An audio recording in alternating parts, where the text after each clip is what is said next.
Good morning, John. Good morning. How's it going? Good. How you doing? Long time no see. Long time no podcast. It's been a minute. Like we told everybody, we might take off a little hiatus. Is that the right word? I think so. And we did. We did. Yeah. It was kind of... No, it just seemed like, I don't know, life and hunting and... Yeah, exactly. I mean, we knew going into hunting season that was going to be hard to keep up anyway. We actually threatened a couple times to get together, and then last minute it's like, I got to do this, or I'm going to be here. Well, and then I think part of it too is we knew we weren't going to be consistent with them. So what's the point? Yeah. Right. So now we're whether back on putting track. out, not good quality products. Yeah. Or inconsistent. Then, then we'd say, well, hopefully we'll get ahead of like this year. Going into this year, we'll just try to stay way ahead. I know we got quite a few guests and stuff coming up here. Yeah. That we can stay ahead of you and I, especially my schedule with me working 7 on, 7 off. Right. I'm only available every other week. Exactly. And so we got to try to cram them in there. And but we'll get ahead enough so maybe we can try to run it through hunting season. But we'll see. See what kind of tags we draw. We've got bears and spring. Spring could be a little tough. We made it last year, obviously. Yeah. But because I can see that being a bit of an issue, maybe. If we stay, I'm hoping we can get ahead enough that we can do that. Right, exactly. Yeah, shed hunts.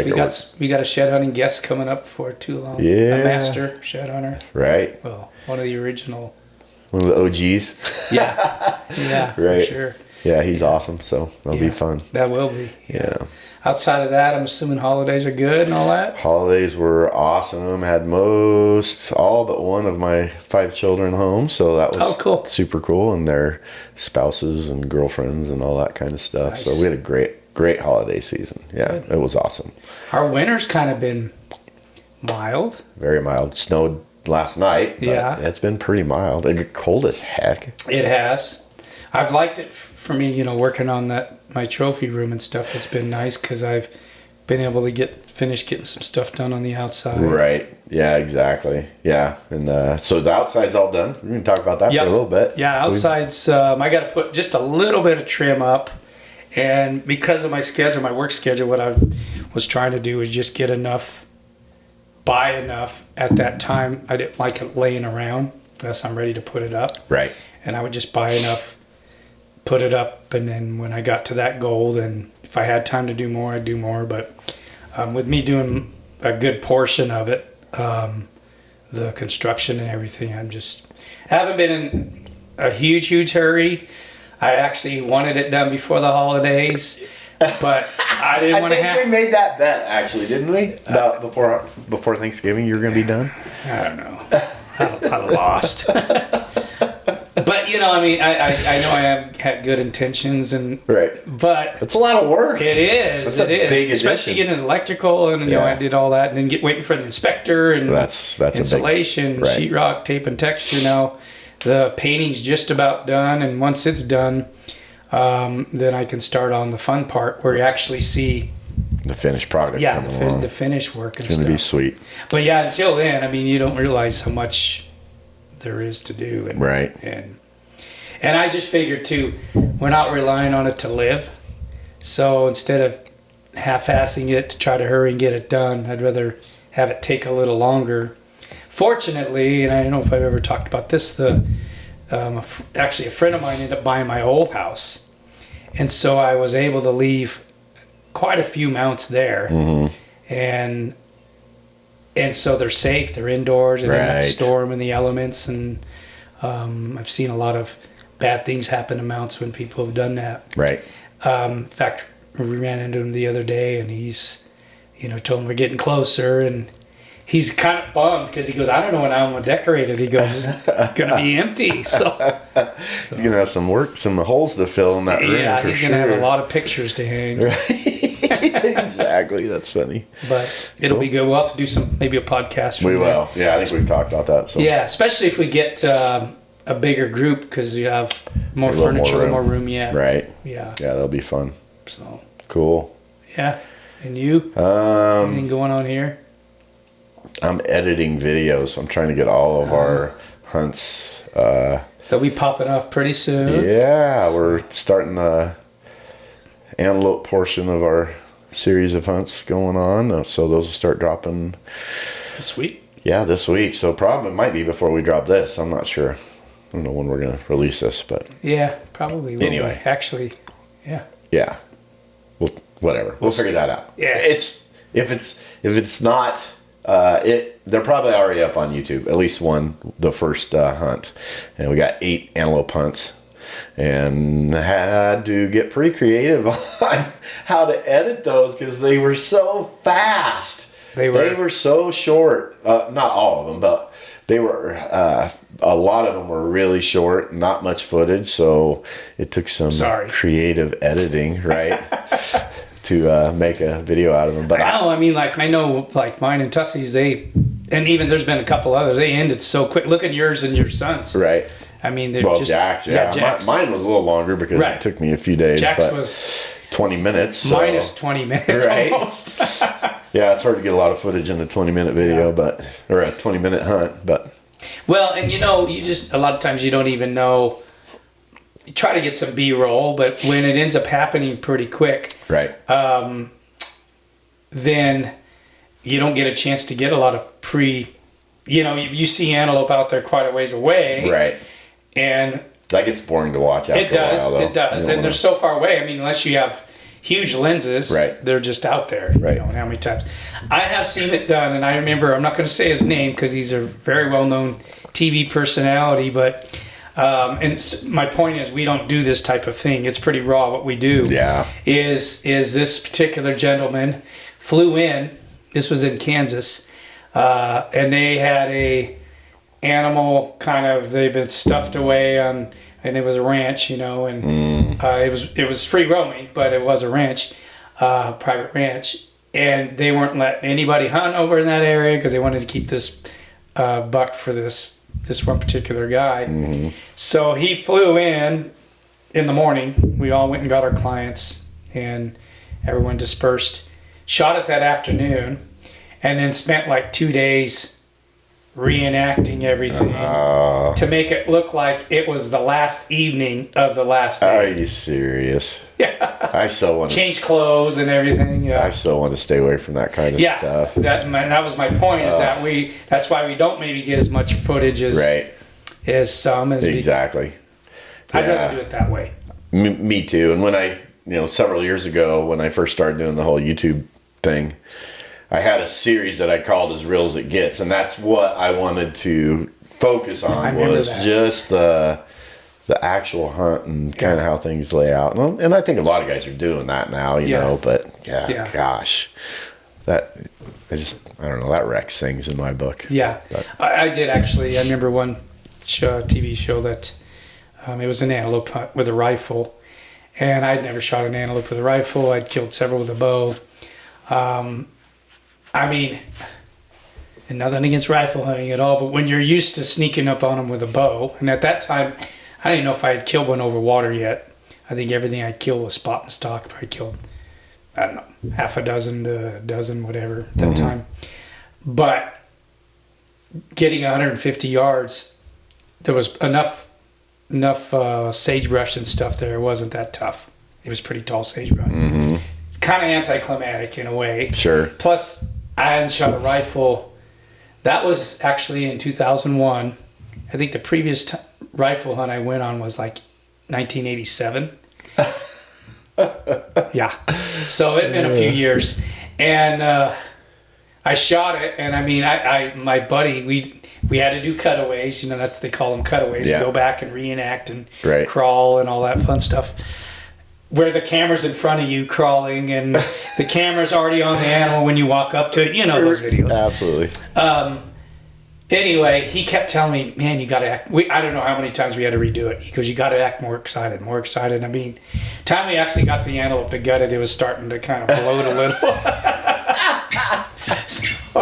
That's hilarious. Yeah, but that was kind of, like I said, anticlimactic.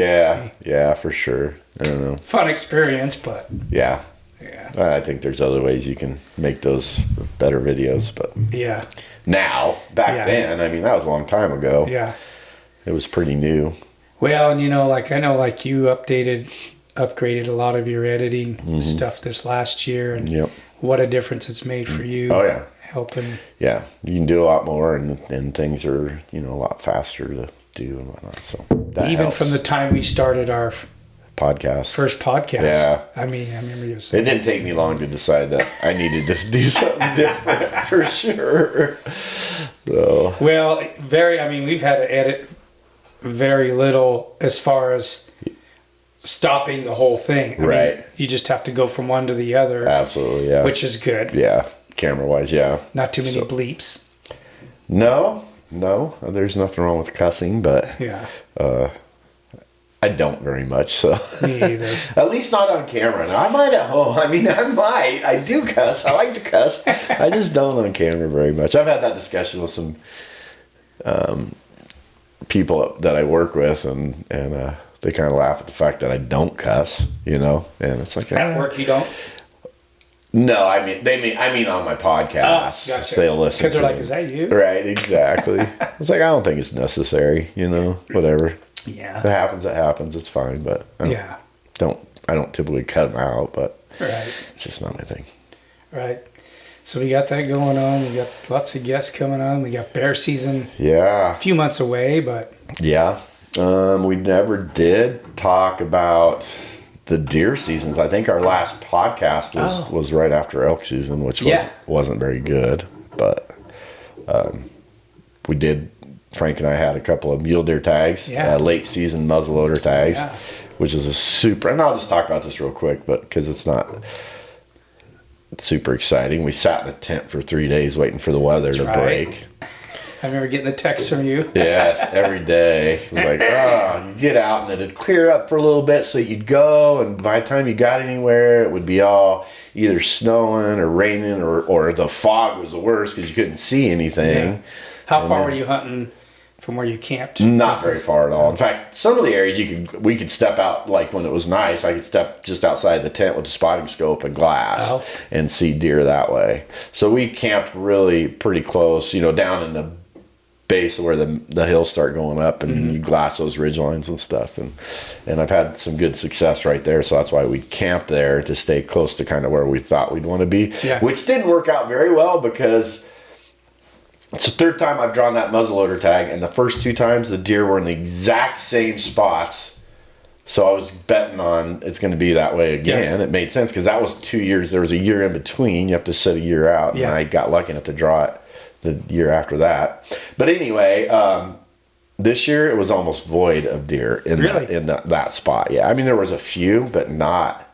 Man, before there was just herds, and we've talked about on other podcasts, you just go check the herds every day. Well, we couldn't even find any herds this year. So we had to do different strategy. Yeah, different strategy. Check some new spots, some other spots where I had seen deer. In fact, I missed a really nice buck the first year I drew it. In this one spot, and that actually ended up being where we ended up killing both the bucks that we shot. It was kind of in that same area, but we did get to find some new spots that I really, really liked, but we didn't, and do you think they weren't quite there yet? It's hard to say. Yeah, it's usually it's mild winters. What I was thinking. No, exactly, but it's a rut hunt. It's November. But it's the first part of November, so they're really just starting to come into the rut. I think it ended on November 14th. And we went up on, I want to say the 4th or 5th or something like that. Yeah, I think the 5th. Yeah, the 5th. And hunted, the plan was to hunt the last, all the way till the end of the season. Well, after sitting in that tent for 3 days, it got beautiful. Like, it was cold as heck, but it was blue skies. Had snowed a lot. We couldn't get very far in the side by sides or anything like that. So we got as far as we could, and then we would walk. Wait a minute. You walked? Yes, I know you walk. I know that. Well, if you watch the video, you will realize I did not walk very far. Yeah, right. Because a lot of people, if they can't get there in a vehicle, side by side, 4-wheeler or a pickup, then they're... Yeah. Well, some of the walking was in vain because, gosh, I kept trying the spots that I'd always seen them in the past, and we did just it drift couldn't find much? them. Was it wind? No, really, that's probably our only savior. We got as far as we did because it did not drift much, but it was deep enough. We got,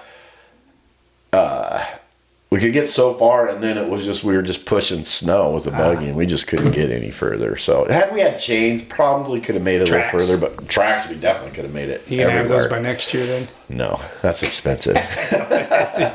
Unless someone would like to sponsor us with tracks, we'll be happy to talk. To try them out. Exactly. No, but yeah, anyway, that day it just cleared her deer. We found a lot of deer, and I shot a pretty okay buck, but wasn't huge. But nothing like you killed there, huh? No, not even close. But I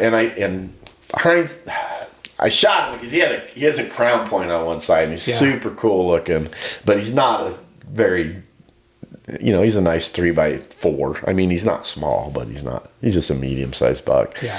And then Frank doesn't really care. He shot a little 2-point, but considering what you were seeing and being in your tent probably didn't help for 3 days.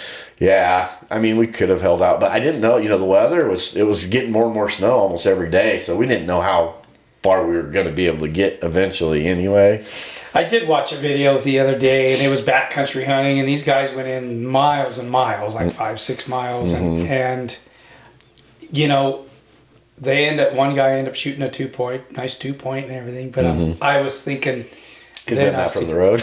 Yeah, he didn't get it from the road. I mean, he was a long ass ways in there, but I'm thinking, that's okay if he wants to do that. There's nothing wrong with. There's nothing wrong with that. We like to meet, and I'd rather kill something than go home empty-handed. Yeah. Just because we do like to meet. So yeah, that's okay. I always try to be a trophy hunter, but it never works out very well for me unless one steps out right away. Very rarely have I. Yeah. I've only a handful of times I went, okay, I'm not going to shoot unless I get that. Buck or bull. And I've done that too. Yeah. The biggest buck I shot over there, I had passed on a lot of deer. Is that your first deer or second? No, that was the first one I shot up there. Yeah.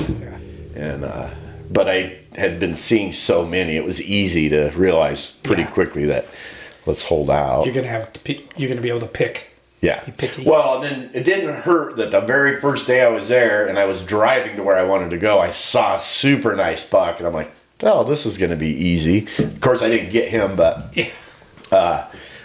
then it was just all small, little, 130, 140 class 4 points and 3 points and a lot of stuff like that. Yeah.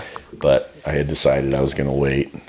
And the very last day, that's when I got lucky, and bam, he was right there. Nice.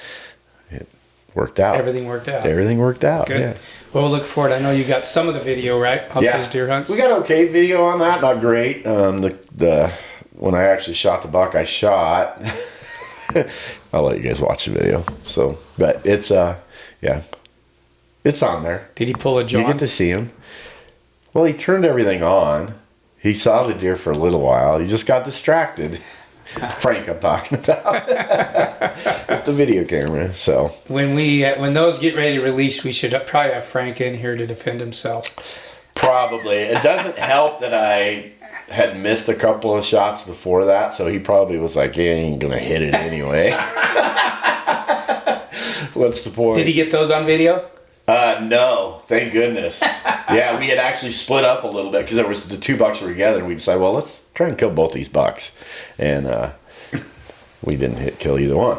Yeah. Well, it was the buck I ended up killing, but at that point, I had missed him a couple times. And before I killed him, yeah. Oh yeah, it's crazy. And you got that new gun this year. Did you like the way the gun? I did, and it was 100% me. I had a misfire, and I think my cap had got wet. And I'm going to use this for an excuse. I think that's why I missed a few times, because I think in my head it wasn't going to go off. Oh. The gun. Because it didn't the very first time I shot. Oh. But it did go off every time after that. I put a new cap on. Like I said, the only experience I have with muzzleloaders is turkey hunting with a shotgun muzzleloader, Yeah.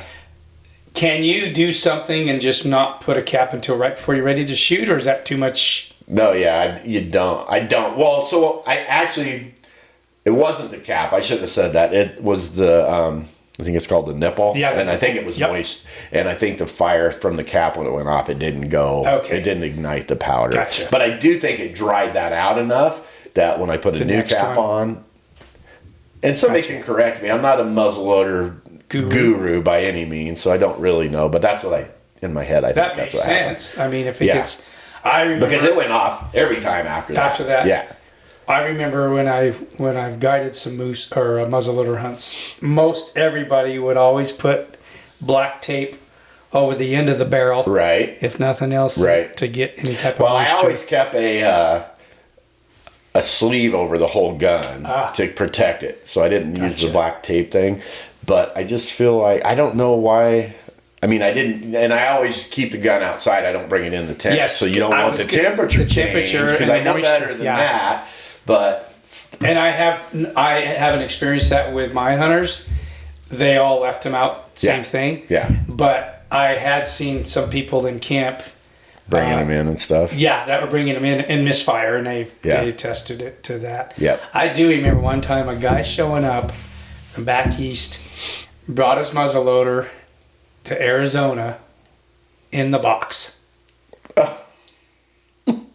with all the components that he hoped was going to work out, right, and I know that we talked about this before, muzzleloader, getting the right load and the right powder and the right amount of powder, blah, blah, blah, patches and all that stuff. Yep. All that makes a difference. Yep.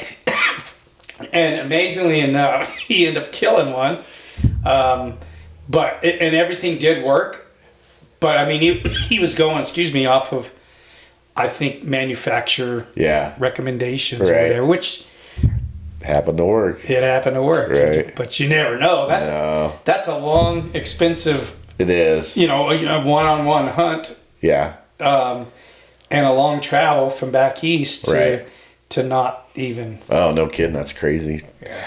I think in Idaho, with the restrictions that we have on muzzleloaders, you can't, you got to use. There's certain, we can't use scopes. First of all, you have to have open sights. Exposed cap, you can't use 209 primers. Loose powder, you can't use pellets. All that stuff adds up to you not being able to shoot very far anyway. Right. Which I kind of like that. Yeah. The bullet choice, I think they could maybe work on that, because I think a lot of people probably wound animals. It's just a lead. You can't use sabots. Well, you can use sabots. I think I don't know. Whatever they're called. Yeah. I don't get to shoot them, so I don't. The other ones. Yes, the other ones. I'm sure someone will correct me and tell me what they're called. But unless you're in a short range weapon. That changes. If it's a short range weapon hunt, and anything goes. Yep, that's exactly right. Which, I mean, but it's weird, huh? But it Isn't that weird? It is. That is a good point. I knew that, but I hadn't thought about it. But the only thing is, I mean, like some of these muzzleloaders, I didn't watch the video, but I know it popped up something about somebody shooting. I want to say a deer or an elk, but I think it was a deer at like 505 yards with a muzzleloader. Yeah. But my point is, that takes away to me, because I mean, I know it's a little bit different than archery, but, we got a different type of weapon, but it's still a shorter range weapon, muzzleloader is. Right. Traditionally. Right. Or like Idaho is. And, right.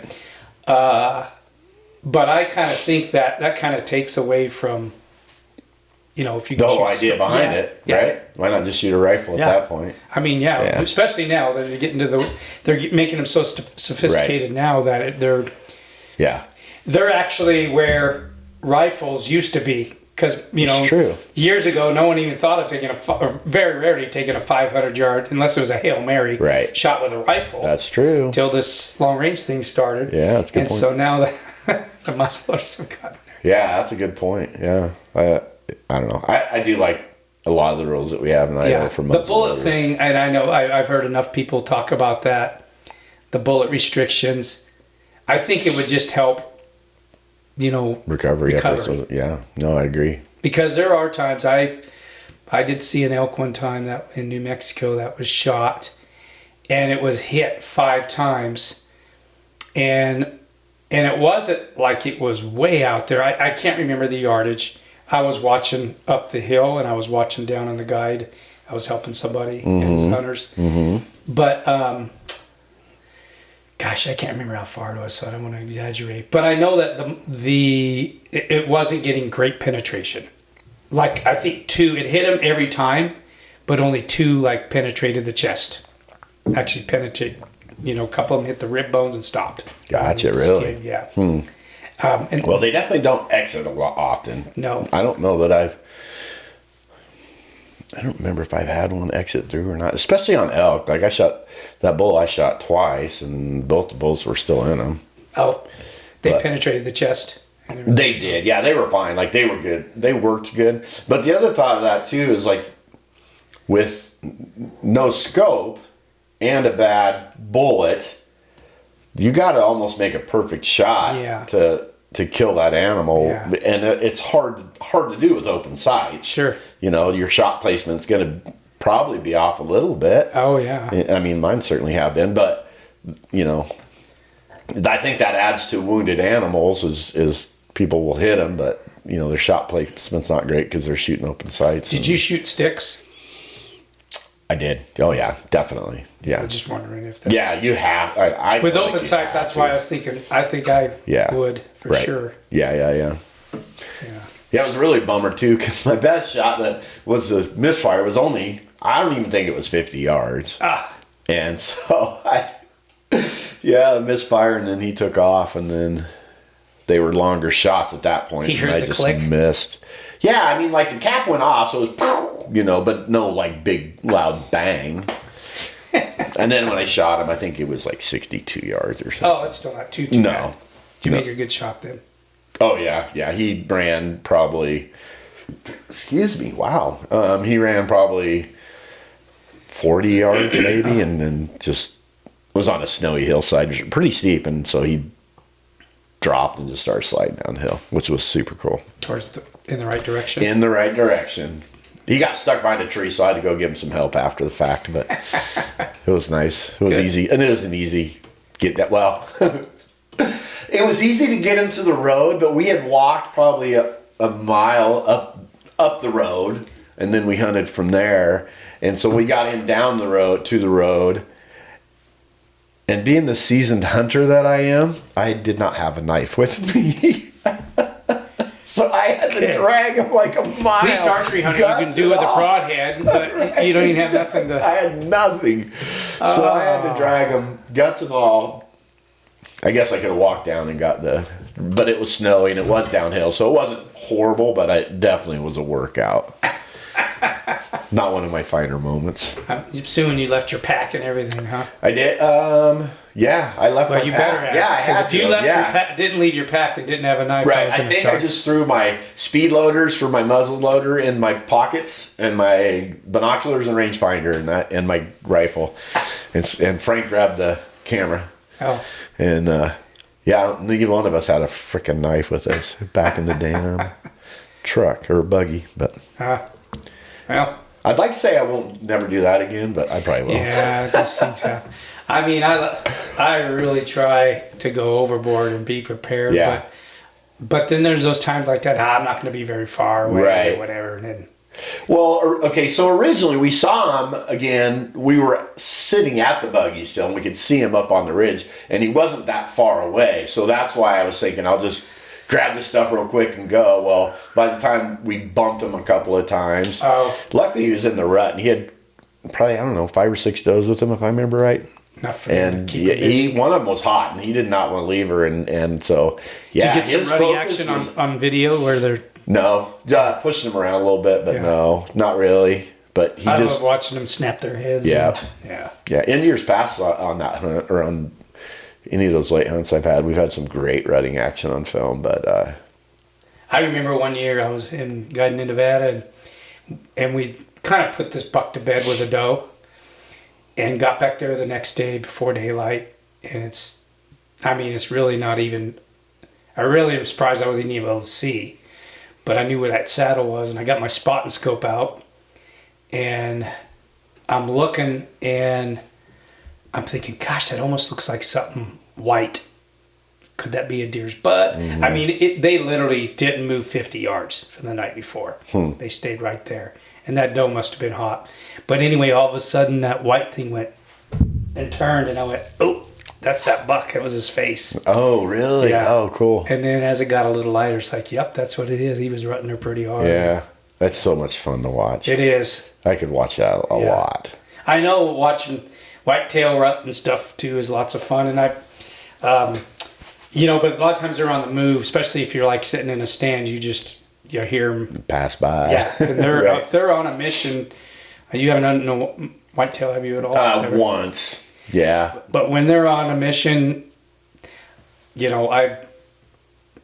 I know that they're like a bloodhound. Right. Got their nose all but to the ground. They're just following. Yeah, it's pretty cool. Hopefully this year I'll get to hunt Iowa. Yeah. I got enough points. Yeah. You need to start cashing in that stuff. I'm going to. I kind of made my mind up this year that I'm going to really concentrate on trying to draw not a whole bunch of tags, but I want to actually, I've been mostly getting points. Yeah. So I've got a fair amount of points in several states. But after I get my printout and stuff from Hunting Fool, the other day I started looking at, what I'm going to change, and I think I'm going to start cashing in and try to get these hunts done. Right. Instead of waiting, and maybe even go to a unit that's a little bit easier to draw. Yeah. Even if I don't have to kill. The quality's not as maybe not as good. But most of the places you put in, there's good quality there, but maybe not as many. Gotcha. You know what I mean? Yep. Might take a little bit more work trying to find them, but right. And I don't care about that. But really, it's all about the hunt and everything too. It's not necessarily about killing the biggest or anything. I've had some of my greatest hunts have been not necessarily huge, the biggest animals I've killed. So, yeah. So we'll see how that goes. Right. But I'm gonna try to cash it. It'll be starting to put in for stuff. Yeah, I got to put in for Arizona here. I think we got till just about ready to open up until February 14th. So I got to get that. Yeah. That's one of the states. Yeah. I can't remember how many points I got, but me and a couple other guys, and one guy's got a couple points more than me, another guy's got like 4 or 5, and we're going to put together as a group and try to draw maybe a unit that's not quite as hard to draw, but still going to have a good amount of elk and, right. So maybe we can draw. Yeah, that'd be cool. We'll see. Cool. Yeah. Yeah, anyway. Whatever. We got a lot of stuff to do between now and then. Yeah, I'm excited for shed season too. Yeah. Still a couple months out, but is it? I've already seen a few people posting. The white bellies are dropping. I think deer are starting to drop. These have been muleys. Mule deers, I mean. Mule deers. Deers? Mule deers. The mule deers are dropping. I usually wait till I kind of, whatever. You don't want to push them. I mean, I don't like to do that. It's to that point now where they might be starting, but yet it's not enough. You probably might be pushing stuff, right? Well, 100%. Yeah, shoot. You start too early. One, you're just pushing them around when they're most vulnerable too. But also, you're moving them out of areas where they're probably going to drop their antlers. That's true. And you're spreading them out more. So don't do that. Yeah. And stay on the roads. Unless they're closed. With your buggies. Unless they're closed. Then walk. Yes, please. Yes, I'm not even a shed hunter, and I do that. I actually have thought about maybe just tagging along with. I don't care if I keep them, just to go out with you for some exercise this year. That's great exercise. Yeah. I've said this before, but that's why I originally started was just to get out of the gym in the winter and do something different, and cardio is always important in what we do anyway. So. Sure. So it's good. I might have to get out there with you. Yeah, you need to. Go out there, maybe do an overnighter sometime. Yeah, I like doing that too. It can be cold sometimes, but I've got heaters in my little tent. Yeah. Yeah. Yep. Right on. Cool. All right, buddy. Well, we just kind of wanted to break the ice. Get the groove again. Back on, right? Yeah. I guess we should have introduced ourselves almost, huh? Right. Yeah, probably wouldn't have been a bad idea, but it's too late for that. Appreciate you guys' support, and you know, we've gotten text messages and calls and stuff. When are you guys do another podcast? And it's like, well, we got to get our schedules together, right? We're a pretty small crew, so yeah, it's hard to. If I had somebody to come and help my room, any volunteers? I'd have a little more time. For the record, I have not helped at all. Yeah, thanks. You're welcome. You have your own stuff going on there. I do. Yeah. It's like everybody. We're all busy. Yeah. Anyway, we'll chop up some more with somebody maybe next week or something. Yeah, we got some cool stuff coming that we know. And then more in the pipes that hopefully work out. And Sagebuck Production will be launching that this weekend. We changed our name to Sagebuck Outdoors a couple years ago. Yeah. It's okay though. Yeah, so we'll be launching all our antelope stuff. I've got them all edited. We're just going to release one a week. So, then I got the mule deer hunts, and Jack's got his antelope. Oh yeah, we got 2 Wyoming and antelope, and mule deer hunt in Wyoming. Yeah. My son filmed. Cool. They killed 2 antelope, but he only got the one on film, which was his girlfriend's, and it's a beast. A couple people that might be who said that they would contribute this year. Buying some cameras and stuff. Yeah, that'll be fun. Just get everybody going. The rest of ours. Yeah, it's fun. And I filmed a moose hunt, which we'll probably drop that one at the end of our Idaho season. Will be our last hunt on that, and then we'll start the Wyoming stuff. It's a great hunt. It turned out awesome. You guys will love it. Which we're hoping we're going to get Hobie on the podcast here for long and talk about his operation, and he's done some great things with veterans and hunt of a lifetime and good moose hunts. Quality, some of the best moose and elk hunts in Idaho. For sure. Yeah. Probably most of the West, honestly. Yeah. So cool. All right, brother. Thanks, man. Thank you. Appreciate you guys. Smash that like button. See ya. Thanks.